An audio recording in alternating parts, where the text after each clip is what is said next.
They created the largest empire the world had ever seen, the first professional standing army in history, and were the first true masters of siege warfare, grinding the walls of their enemies into dust and displacing large populations at a whim. The fury of Assyria was the terror of their age.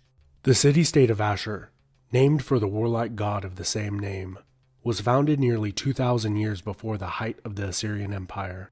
Originally a Sumerian settlement, the city then became dominated by the Akkadian Empire of Sargon of Akkad, whom the later Assyrians viewed as their direct ancestors. During the following Neo-Sumerian Empire, the Assyrians sporadically fell under their influence, although typically they managed to maintain independence.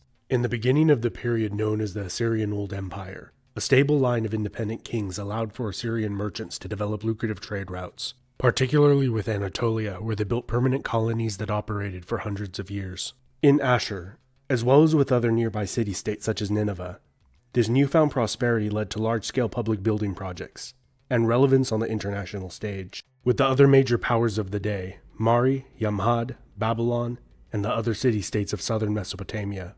One by one, the ruling dynasties of these states were replaced by Amorite warlords who had migrated from near the plains and hill country of southeastern Syria. Originally described by the Sumerians as a vile people who ate raw meat and did not bury their dead, the Amorites would one day be regarded as the most culturally sophisticated people of Mesopotamia, especially at Babylon. Shamshi-Adad is believed to have been one of these warlords. His ancestors were later described as the kings who lived in tents. His father and then he had ruled over the city of Ekalatum on the Assyrian plain. He fled to Babylon when the king of Eshnunna conquered much of the Assyrian plain. When that king died, 7 years later, Shamshi-Adad returned and reconquered Ekalatum and Ashur from Eshnunna. It was during the reign of Shamshi-Adad that a coherent political unity was established between the Assyrian city-states, and a strong national identity, rare for the time, began to evolve between them. Shamshi-Adad conquered vast territories, going from fugitive to great king of an empire. Not a humble man, he granted himself the title, King of the Universe.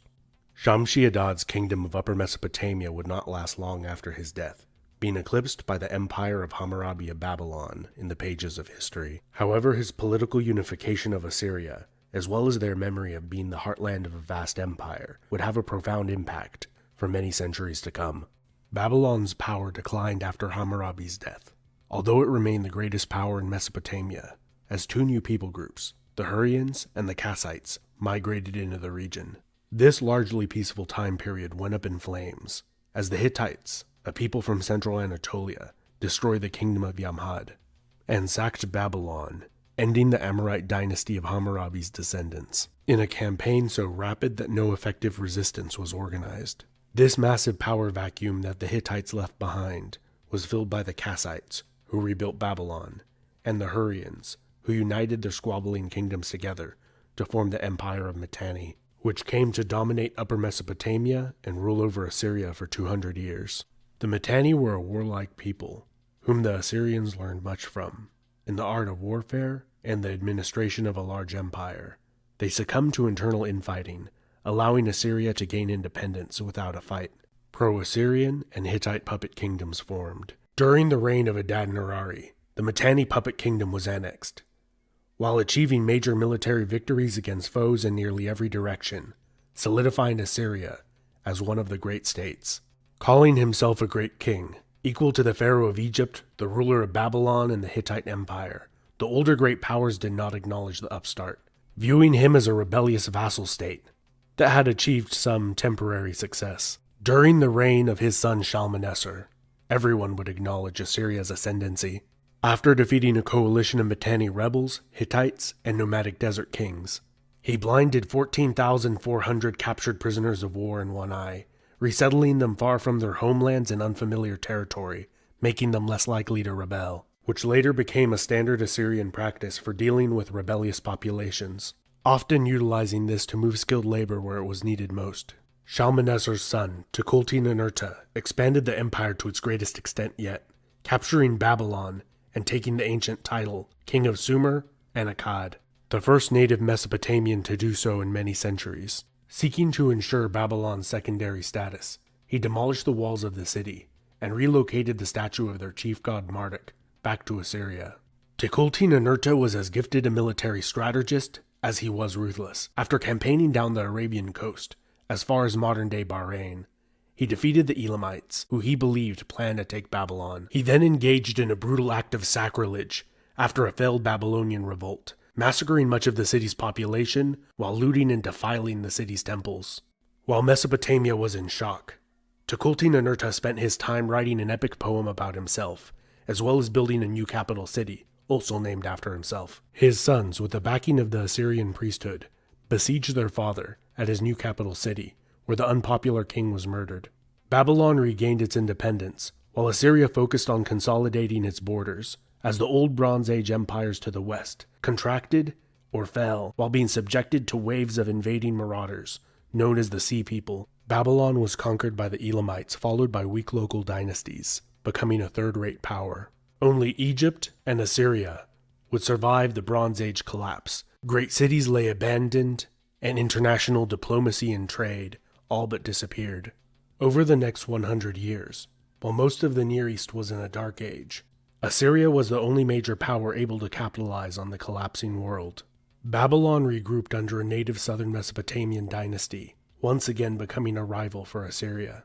As Egypt devolved into squabbling city-states, several ruled by foreign warlords, Assyria further developed its warrior culture, making military service compulsory for all adult citizen males, and began introducing iron weapons into the rank and file during the late Middle Assyrian period. Assyria's fine-tuned war machine was not its only accomplishment during this time.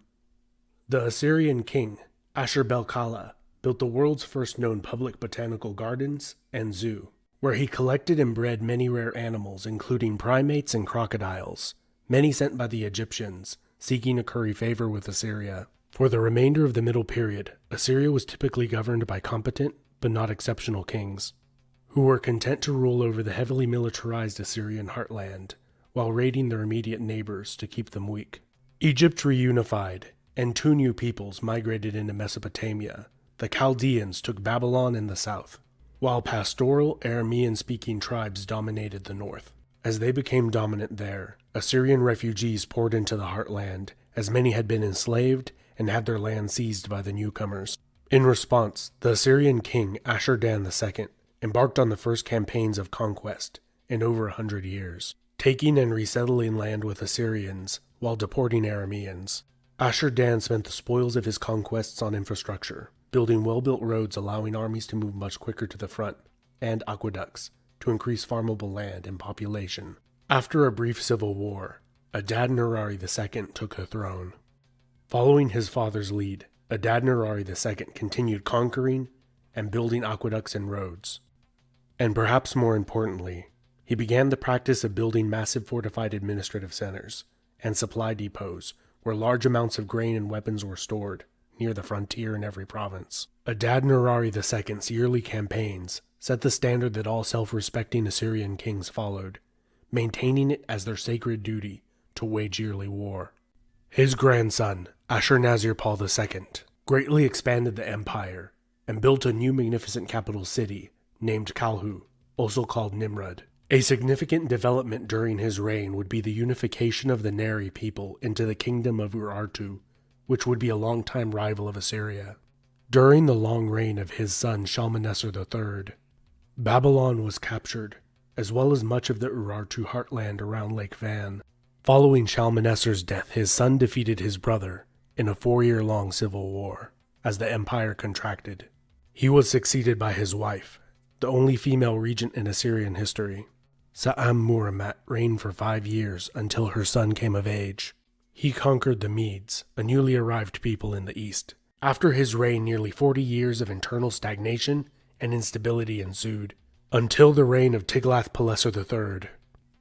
Perhaps the greatest king in Assyria's history, he not only constantly campaigned effectively, he instituted numerous reforms. Instead of a few large provinces administered by powerful nobles, Tiglath-Pileser divided the empire up into over 80 small provinces typically governed by a eunuch, with no descendants, solely loyal to him. He also realized that despite Assyria's large population, they lacked the manpower to match the monarch's imperial ambitions. To solve this, he created the first professional national standing army in history, allowing anyone within the empire's borders to join. Now, anyone could become Assyrian, as long as they were willing to adopt the culture, worship the god Ashur, and wage perpetual war. The ranks of the army swelled with the adventurous and ambitious, in a new type of army that could wage war year-round. For the first time in history, siege engines and cavalry became an integral part of the army. Tiglath-Pileser III was followed by a century filled with exceptional kings, such as Sargon II, Sennacherib, Esarhaddon, and Ashurbanipal, who expanded the empire to its greatest extent, making it the largest empire in history at that time.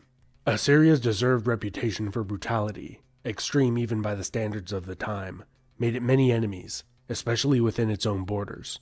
First, Egypt successfully rebelled, and then an allied army of Babylonians and Medes struck the Assyrian heartland without warning. Nineveh, the greatest city in the world at that time, went up in flames. And over the next 3 years, an empire seemingly at the height of its power succumbed to the vengeance of its subjects. And even though the empire was thoroughly destroyed, the Assyrians have survived to the present day as a distinct people.